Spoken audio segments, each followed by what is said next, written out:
সুপ্রিয় দর্শক, বাংলাদেশের সীমান্তে ভয়ঙ্কর এয়ার স্ট্রাইকে কেঁপে উঠল সীমান্তের পার্শ্ববর্তী এলাকাসমূহ এবং সেখান থেকে পালিয়ে গেল বিজিবি সেনা প্রধান ওয়াকার হন্যধন্য হয়ে ছুটে চলল সীমান্তে এবং সেন্ট মার্টিনে। ইতিমধ্যে সেন্ট মার্টিনে সতর্কাবস্থা জারি করা হয়েছে, যে কোনো সময় হাতছাড়া হয়ে যেতে পারে সেন্ট মার্টিন। যেহেতু মায়ানমার সেখানে সেন্ট মার্টিনকে তাদের দ্বীপ হিসেবে, তাদের অংশ হিসেবে ইতিমধ্যে সরকারিভাবে তাদের ম্যাপে ঘোষণা করেছে, কিন্তু সীমান্তে জুন্টা সরকার আরাকান আর্মির উপরে ভয়ঙ্করভাবে এয়ার স্ট্রাইক চালাচ্ছে। আপনারা ইতিমধ্যে জানেন যে রাশিয়া তাদেরকে বেশ কয়েকটি সুখোই বিমান দিয়েছে, পাশাপাশি চায়নাও তাদেরকে বিমান দিয়েছে, সহযোগিতা করছে সর্বোচ্চ। জুন্টা সরকার লাগাতার এয়ার স্ট্রাইক চালাচ্ছে আরাকান আর্মির উপরে, ফলশ্রুতিতে সীমান্ত কেঁপে উঠছে, সেখান থেকে পালিয়ে যাচ্ছে বিজিবি। এত বাহাদুর বিজিবি ভারতের সীমান্তে কিছু হলেই দৌড় পারে, কিন্তু এখন পালিয়ে যাচ্ছে কেন? এবং এই যে পালানো থামানোর জন্যই ওয়াকার সেখানে উপস্থিত হয়, সেখানে যে তাদেরকে থামানোর চেষ্টা করে এবং সেন্ট মার্টিন আশঙ্কা করছে বিশেষজ্ঞ মহল যে কোনো সময় মায়ানমারের আক্রমণের শিকার হতে পারে, তেমনটাই মনে করছে। ফলশ্রুতিতে বাংলাদেশ সেখানে সতর্ক অবস্থা জারি করেছে, কিন্তু ফলশ্রুতিতে তারা তারা মায়ানমারকে ট্যাকেল দিতে পারবে কিনা, বাংলাদেশের নৌবাহিনী সেনাবাহিনী সেই সক্ষমতা তাদের আছে কিনা, এ নিয়ে প্রশ্ন থেকেই যায়। কিন্তু প্রশ্ন হলো, এই যে সীমান্তে এয়ার স্ট্রাইক চলছে, সেটা যদি করিডোর দেওয়া হতো, আপনাদেরকে আগেই বলেছিলাম যে ইউনূস বাংলাদেশকে একটা ব্যাটল ফিল্ড তৈরি করার জন্য সে অপচেষ্টা চালিয়েছিল, সেটা যদি হতো ব্যাটল ফিল্ড, তাহলে আজকে এই বোমা সীমান্ত নয়, সরাসরি ঢাকা শহরে ক্যান্টনমেন্টে আবাসিক এলাকা সহ সারা বাংলাদেশ ব্যাপী এই এয়ার স্ট্রাইকটা চলতো। কিন্তু আল্লাহ মাফ করুক, সেটা ইউনূসকে প্রোটেক্ট করেছে জনগণ, যার কারণে পারেনি।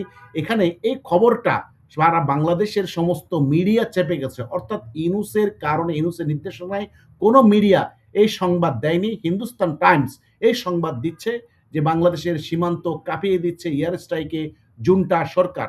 জনাব আতার হালদার, এই যে যদি করিডোরটা দেওয়া হতো, তাহলে বাংলাদেশের পরিণতি কি হতো?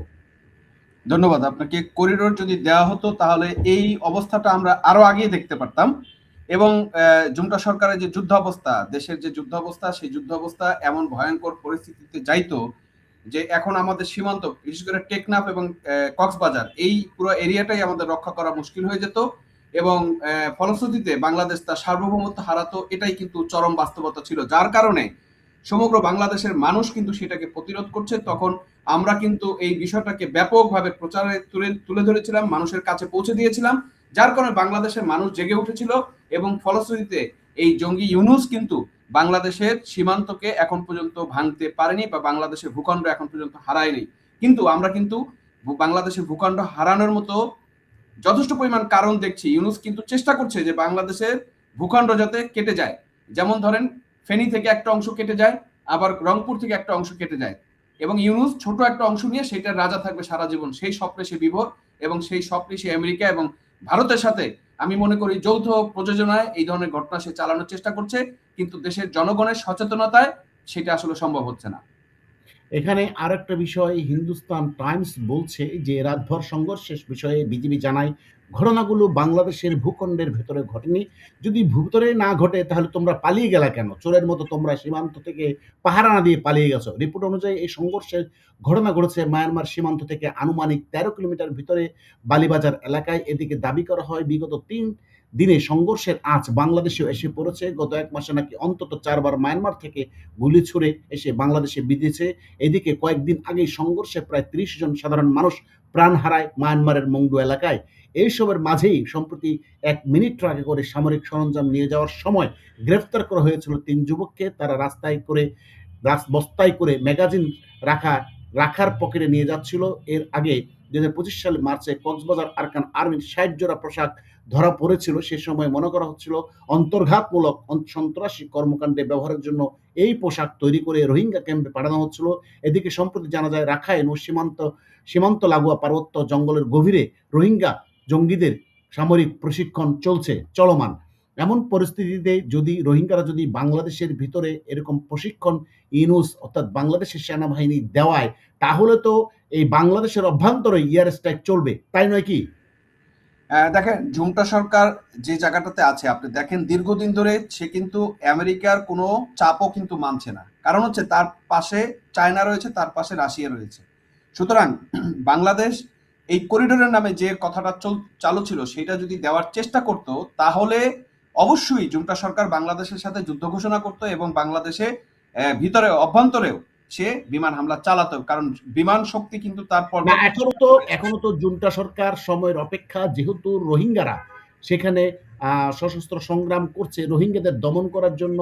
তারা যে পার্বত্য অঞ্চলে রোহিঙ্গারা ট্রেনিং দিচ্ছে সেনাবাহিনী, তাদের উপরও তো জুন্টা সরকার এয়ার স্ট্রাইক চালাতে পারে বাংলাদেশের অভ্যন্তরে, সম্ভবত বিশেষজ্ঞরা তাই বলছে। হ্যাঁ, এটা এটা আপনি উড়িয়ে দিতে পারেন না, কারণ জুনটা তো তার চিন্তা করবে তার স্বার্থ, তার ভৌগোলিক অবস্থান রক্ষা করার জন্য সে সর্বোচ্চ যেটা দরকার সেটাই সে করবে। কারণ কিন্তু সে ওইটুক পর্যন্ত থাকবে, আন্তর্জাতিক কিছু বিষয় আছে, যখন পরাশক্তিগুলো যুদ্ধে জড়িয়ে যাওয়ার বিষয় যখন থাকবে ওই পর্যন্ত সে অপেক্ষা করবে। কিন্তু যদি সে মনে করে যে না, আমার স্বার্থ রক্ষার জন্য সে অ্যাটাক করবে, তাহলে বাংলাদেশের অভ্যন্তরে ঢুকেও সে অ্যাটাক করতে পারে, এবং সেই নজির কিন্তু আমরা দেখেছি। আমরা এর আগেও কিন্তু গত বছর যখন যুদ্ধ একদম আরাকান আর্মির সাথে সম্মুখ চলতেছিল, তখন কিন্তু বাংলাদেশের ভিতরে বেশ কিছু গোলা এসে পড়েছিল। তার মানে সে যে বাংলাদেশের সীমানা লঙ্ঘন করেছে, আমরা কিন্তু তার জন্য পাল্টা কোনো ব্যবস্থা নিতে পারি নাই বা নেই নাই। তাহলে বাংলাদেশের মিডিয়া এই যে এই ধরনের সংবাদগুলো প্রচার করছে না কেন? এগুলো কি ইউনূসের এগুলো পরামর্শে? এগুলো এগুলো আপনি জানেন, ইউনূস টোটাল মিডিয়াকে কলাপস করে রাখছে এবং তার পাপেট বানিয়ে রেখেছে। ইভেন দো প্রথম আলো, ডেইলি স্টারকে সে পাপেট বানাতে পারে নাই, কিন্তু যেহেতু তাদের পক্ষে বলেছিল, পক্ষে বলতেছিল, সেই জন্য কিন্তু সে হয়তো ডাইরেক্টলি করে নাই, কিন্তু যেহেতু কিছুটা নিরপেক্ষ অবলম্বন করেছে সেই জন্য তাকে, তার প্রথম আলো, ডেইলি স্টারকে কিন্তু সে মপ করে ভেঙে ফেলছে। এবং সেইটা কিন্তু স্পষ্ট হয়েছে সবার কাছে যে প্রথম আলো এবং ডেইলি স্টারে আগুন জ্বালানো এবং ভাঙচুরের জন্য ইউনূস কিন্তু পরোক্ষভাবে জয়ী, এবং তার পরিকল্পনায় এটা হয়েছে। হ্যাঁ, এইটা সরাসরি যে এখানে নিউ এজের সম্পাদক নুরুল কবির সরাসরি অভিযোগ করেছে সরকারের একটা অংশই এই হামলার সাথে সরাসরি জড়িত, তাদের ইন্ধনেই এই হামলা হয়েছে তিনি স্পষ্ট অভিযোগ করেছেন। এবং কার্যক্রম দেখে আমরা সেটা স্পষ্ট প্রমাণ পেয়েছি। প্রথম আলো, ডেইলি স্টার, উদিচি এবং ছায়ানট, ইন্দিরা গান্ধী কালচারাল সেন্টার, ৩২ নম্বর আবারও ভাঙ্গা, সব কিছুর পিছনে রয়েছে ইউনূসের মেটিকুলাস প্ল্যান, এবং ইউনূসে এগুলো করিয়েছে। উপর দিয়ে মায়াকান্না দেখাচ্ছে ইউনূস। এবং কিন্তু সারা বিশ্ব থেকে ইতিমধ্যে ইউনূসের বিরুদ্ধে মানবাধিকার লঙ্ঘনের জন্য গতকালও হিউম্যান রাইটস ওয়াচ এক বিবৃতিতে নিন্দা জানিয়েছে। বাংলাদেশে নির্বিচারে সাপের মতো পিটিয়ে মানুষ হত্যার প্রতিবাদে, এমনকি মানুষকে আগুনে পুড়িয়ে প্রতিবাদে হিউম্যান রাইটস ওয়াচ কিন্তু ৩টা সংগঠন, কিন্তু মানবাধিকার সংগঠন গতকাল তারা দ্ব্যর্থহীন ভাষায়, অর্থাৎ তারা খুবই গভীর উদ্বেগ জানিয়েছে ইউনূসের এই রেজিম শাসনের বিরুদ্ধে। তো প্রিয় দর্শক, আমাদের বিজিবি, আমাদের আর্মি এই যে পালিয়ে যাচ্ছে সীমান্ত অরক্ষিত রেখে, সেনাপ্রধান সেন্ট মার্টিনে সতর্কাবস্থা জারি করেছে, যাচ্ছে। দেখা যাক সে সেন্ট মার্টিনকে শেষ পর্যন্ত রক্ষা করতে পারে কিনা জুন্টা সরকারের কাছ থেকে, নাকি ইউনূস সেখানে পরাজিত হয়। দেখার বিষয়। ধন্যবাদ সবাইকে। আবারও কথা হবে অন্য কোনো বিষয় নিয়ে।